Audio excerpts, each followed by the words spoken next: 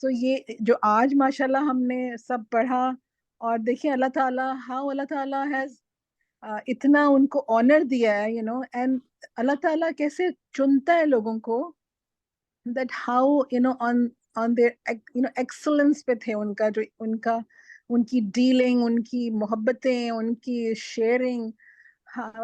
So there's so much to learn from this, really so much to learn from every act of ان کا جو احسان. And this is so beautiful that it's beyond words کہ کتنا خوبصورت اللہ تعالیٰ نے ہمیں دکھایا ہے that.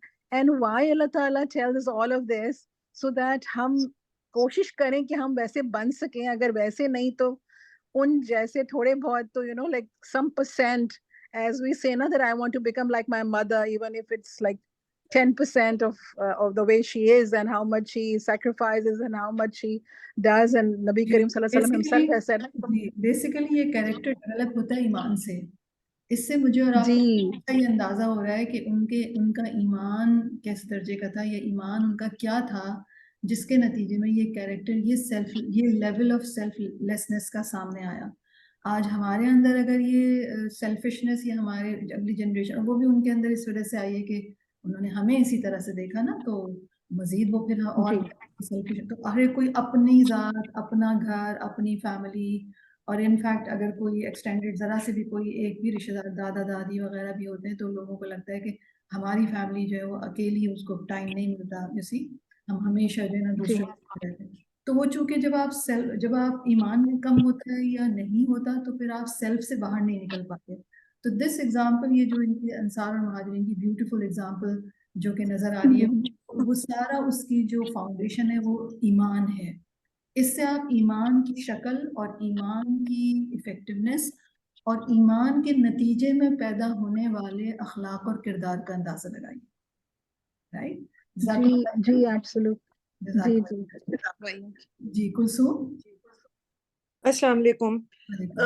مجھے یہ جیسے میں کلاس یہ سن رہی تھی، تو مجھے جو سب سے زیادہ احساس ہو رہا تھا وہ اس چیز کا احساس ہو رہا تھا کہ صفیہ میم پہلے شروع سے جب سے ہم آپ کے ساتھ پڑھ رہے ہیں تو ہم نے یہ چیز سیکھی، اور آپ پہلے بہت زیادہ ہمیں سکھایا بھی کرتی تھیں کہ گیورز اور ٹیکرز میں سے ہمیں گیورز بننا چاہیے. لیکن انفارچونیٹلی وہی بات جو آپ نے ابھی کہی کہ یا ارم ابھی کہہ رہی تھیں کہ ہم سنتے تو ہیں ایسی باتیں، لیکن آج کی جنریشن یا آج کل ہمیں یہ ایٹیٹیوڈ نظر نہیں آتا. مجھے پرسنلی سب سے زیادہ اس کی وجہ نظر آتی ہے، جو میرے لیے سب سے پہلے it's a reminder for myself also that we listen to defend ourselves. پتہ نہیں یہ کیا ایٹیٹیوڈ ہے جو مجھے کم سے کم بہت فیل ہوتا ہے کہ لوگ کلاسز بھی بہت لے رہے ہیں، آن لائن بھی اتنا کنٹینٹ ہے، اور لوگ ہر وقت سن بھی رہے ہوتے ہیں، واک کر رہے ہیں سن رہے ہیں، ورک آؤٹ کر رہے ہیں سن رہے ہیں، لیکن وہ ہمیشہ سن رہے ہوتے ہیں اور پھر وہ ڈیفینڈ کر رہے ہوتے ہیں. وہ they don't listen to understand or to grasp or to take lesson. یہ بچوں میں بھی ایٹیٹیوڈ نظر آتا ہے کہ ان کو اگر کبھی کوئی اچھی بات، خاص طور پہ جیسے رم بتا رہی تھی بزرگوں کے حوالے سے، بہت ساری ہمارے بزرگوں کی ایسی چیزیں ہیں جو ہمیں اب نظر ہی نہیں آتی. بہت ساری ان کی روایات ایسی ہیں جو بالکل ایسی ہو گئی ہیں جیسے پڑوسیوں کا خیال کرنا، محلے داری نبھانا، یا رشتہ داروں کا کرنا، گیورز بننا. وہ چیز ہمیں اب نظر ہی نہیں آتی، کیونکہ جب اب ان کو سمجھانے بیٹھو، انفارچونیٹلی یہ مجھے اچھا نہیں لگ رہا ایک سوسائٹی کی بری چیز کو ڈسکس کرتے ہوئے، لیکن لوگ پتہ نہیں کیوں ڈیفینڈ کرنے پہ آ جاتے ہیں اور اس کو سنتے نہیں ہیں.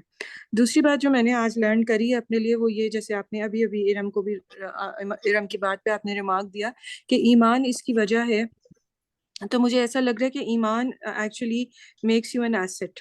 تو آپ لائبلٹی نہیں بنتے، بلکہ ایمان آپ کو ایک ایسٹ بنا دیتا ہے، آپ کو زیادہ ویلیویبل بنا دیتا ہے، آپ کو گیور بنا دیتا ہے. تو اس کو ایمان کو سے مستقل اپنے آپ کو نرش کرتے ہی رہنا چاہیے، اور اس کو چھوڑنا نہیں چاہیے. جیسے سمجھیں اس کا پیچھا پکڑ لینا چاہیے کہ میرا ایمان جو کم زیادہ وقت کے ساتھ ہوتا رہتا ہے ہر ایک کا، تو اس کے اوپر خاص طور پہ فوکس کیا جائے اور اس لحاظ سے سنا جائے سننے والے کو کہ میں ڈیفینڈ نہیں کروں گی اپنے آپ کو. السلام علیکم. وعلیکم السلام ورحمۃ اللہ. اور یہ شروع میں ہم نے بات پڑھی تھی، ایمان آتا ہے قربانی سے.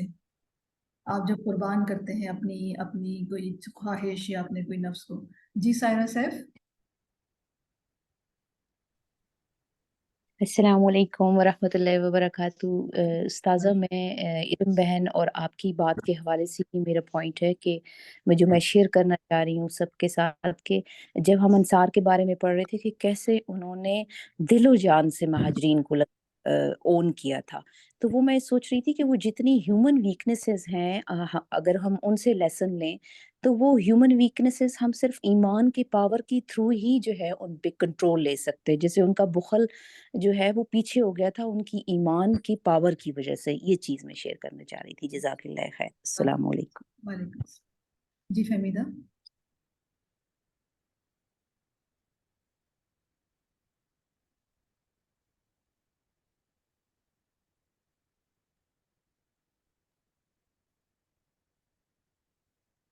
آپ کا مائک انمیوٹ نہیں ہو رہا ہے۔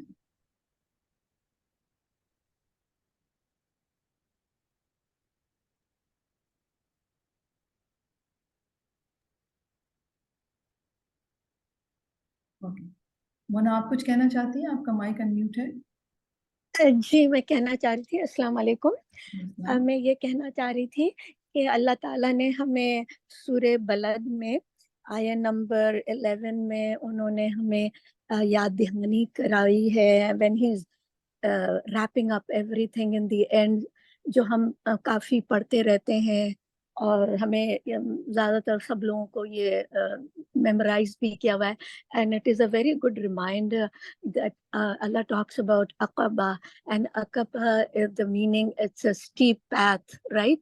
اور steep path کیا ہوتا ہے؟ جب it is very difficult for us to move on, it is very hard, there is distress in us، ہم لوگ ہانپ رہے ہوتے ہیں اور آگے موو کرنا بڑا مشکل ہوتا ہے ہمارے لیے، تو اس میں حالات میں بھی ہمیں جو آپ نے پوائنٹ وغیرہ جو شیئر کیے ہیں وہ بھی اسی میں آتا ہے کہ ہمیں اس میں بھی اللہ تعالیٰ رائٹ ہینڈ کے بارے میں the people of the right hand کے بارے میں بتا رہے ہوتے ہیں کون ہے وہ people، and then he gives a list of the things that these people who are walking on the Aqaba path تو وہ جب ہم کرتے ہیں تو ہمیں پھر وہ لیول آف ایمان اور اسٹیڈ فاسٹ ملتا ہے، تو it goes hand in hand the more we practice it and difficulty, whether it is physically or in also anger and different چیزیں جب ہمیں برداشت کرنی ہوتی ہے،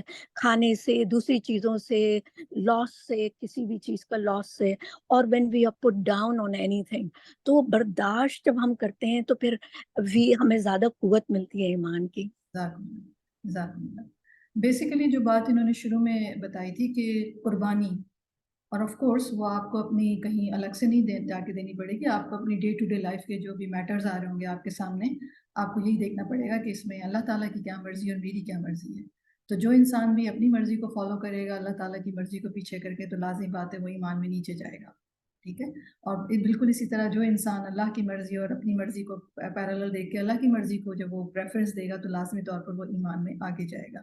اینڈ آف کورس جو نالج ہے وہ ہیلپ کرتی ہے مجھے اور آپ کو چوز کرنے میں اللہ سبحانہ و تعالیٰ کی مرضی کو، اور یہی وہ سٹیپس ہیں جب انسان اپنی ڈے ٹو ڈے لائف کے چھوٹے چھوٹے معاملات میں جب اللہ سبحانہ و تعالیٰ کی مرضی کی خاطر اپنی رائے، اپنی اوپینین، اپنی مرضی، اپنی پسند کو قربان کرتا ہے، پھر ہی وہ انیبل ہوتا ہے کہ وہ چیز بھی قربان کر سکے۔ پھر وہ بڑی بڑی چیزیں اپنی اس کے لیے میٹر نہیں کرتی، کیونکہ وہ سارا یہی کرتا ہوا آیا تھا، جس کے بعد وہ انیبل ہو جاتا ہے کہ پھر وہ اپنی بڑی سے بڑی چیز بھی اللہ کی خاطر قربان کر دے۔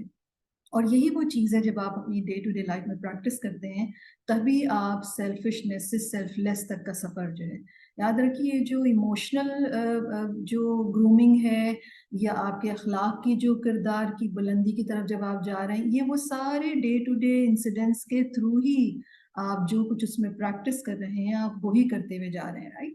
تو تبھی آپ کا ایمان بھی ریز ہوتا ہے۔ نالج آپ کو انکریز کرتی ہے، یا تعلیم آپ کو انکریز کرتی ہے علم میں۔ علم وہی ہے جو آپ کے اندر ایمان کو بڑھا دے، یعنی آپ کو وہ چیزیں دکھانے لگے جو کہ آپ کو سامنے بظاہر کچھ اور نظر آ رہی ہیں لیکن آپ کو غیب کی چیزیں نظر آ رہی ہوں، اور وہ چیز جب آپ کا ایمان بڑھتا ہے تو لازمی طور پر آپ کا اخلاق بہتر ہوتا ہے، رائٹ؟ یہ اس کے سارے نیچرل سیکوینس ہے اس سب چیزوں کا، اور جب انسان کا اخلاق تبدیل ہوا اس کا مطلب ہے اس کو ایمان نصیب ہوا، اس کا مطلب ہے اس کو علم نصیب ہوا ہے. آج کے لیے ہم اتنا ہی رکھتے ہیں. ہماری نیکسٹ کلاس جو ہے وہ بیک ٹو بیک ہوتی ہے. تو I have only 8 minutes to start اندر کلاس. جمیلہ سے معذرت, انشاءاللہ میں نیکسٹ ویک آپ کا لے لوں گی. آپ مجھے یاد دلائیے گا. جزاکم اللہ خیر. اللہ سبحانہ و تعالی ہمیں ایمان عطا فرمائیں. اللهم زينا بزينة الإيمان وجعلنا هداة مهتدين. اللهم إني أسألك إيمانا لا يرتد ونعيما لا ينفد ومرافقة النبي صلى الله عليه وسلم في أعلى غرف الجنة جنة الخلد.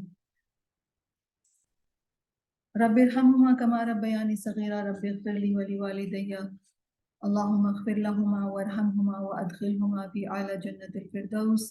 یا رب العالمین ہمیں بخش دیجئے, ہمارے والدین کو بخش دیجئے. انک انت الغفور الرحیم. آمین یا رب العالمین.